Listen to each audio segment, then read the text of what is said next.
This is CNN 10. We are an objective explanation of news in 10 minutes, and I'm Carl Isis. Welcome to the show. A tornado and the effect of it lit things off first today. We're taking you to Dallas, Texas. That's where daylight on Monday morning revealed the effect of severe weather that struck on Sunday night. A cold front that's sweeping east across the United States spawned the tornado. We don't know yet how strong it was. Weather officials are still trying to figure that out, but its effect was felt all over the Dallas-Fort Worth area. More than 100,000 households and businesses have lost electricity, and 1.0 workers had restored it to half them by midday Monday. Campuses were damaged, which led to class being cancelled at 6 schools.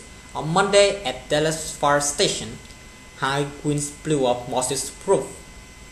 Dallas Mayor Eric Johnson says that considering the fact that the storm raked across densely populated part of the city, it's very fortunate that there were no lives lost and no serious injuries from the storm. He said it caused mostly property damage issue. Texas Governor Greg Abbott declared 16 counties disaster areas, which will provide state resources to help people recover. Dallas is in Tornado Alley, the central part of the United States, that sees a relatively high number of tornadoes. And even though they are most common in the late spring and early summer, tornadoes can form any time of year, and this storm shows us. When reserve weather strike, one of the most common questions we get was the difference between a watch and a warning. Well, just for comparison's sake, let's take this from stoplight, green light, yellow light, red light.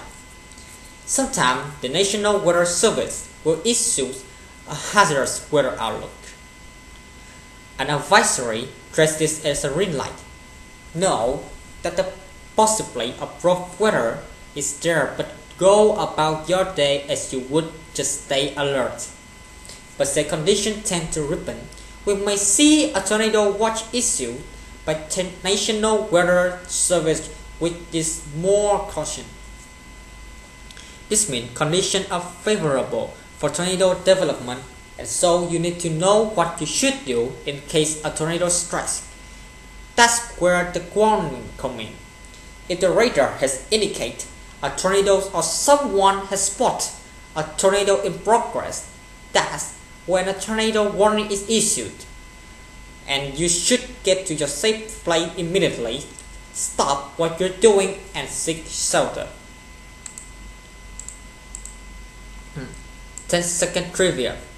Tony Chanis, an American born in 1889, was best known for his accomplishment in what? Aviation, track and field, railroad construction, or yachting. Tony Chanis was an aviator, a born stormer, and the pilot of the world's first commercial plane service. In 1914, the service was a 23-minute hop in a plane like this. It flew between Pittsburgh, Florida and Tampa, Florida. Commercial aviation continued to deploy even today. The longest non-stop passenger flight in modern time looks like this. It was an 19 hour and 16 minutes halt between New York City and Sydney. Australia that will complete over the weekend is covered 10,066 miles before touching down, and for the 49 people on board, this was as much as an experiment as it was an achievement. Qantas, the biggest airline in Australia, was working with medical researchers to see how passengers and pilots are affected by long-haul flights like this. Depending on their finding, Qantas may offer more regular flights like this in the month ahead. Up next today, thanks to what known as Internet of Things, everything from lamp and toaster to washing machine and refrigerator can be connected to the internet, and your smartphone can critics say a lot of this isn't really useful or very smart, but this kind of technology is finding its way to wheelchair that can climb stairs and cane that can give user advanced notice of obstacles, and that's an example of how everyday accessibility could dramatically change lives worldwide.